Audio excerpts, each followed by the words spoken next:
સુરત નવી સિવિલ હોસ્પિટલની ઘટના. કાચા કામના કેદી સલમાન અહેમદ અલીએ કરી ભાગવાની કોશિશ.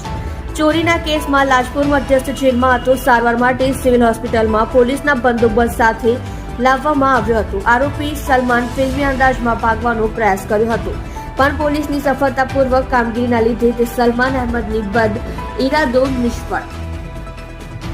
તમે જોઈ રહ્યા છો કેપી ન્યૂઝ ચેનલ રફીક શેખની સાથે.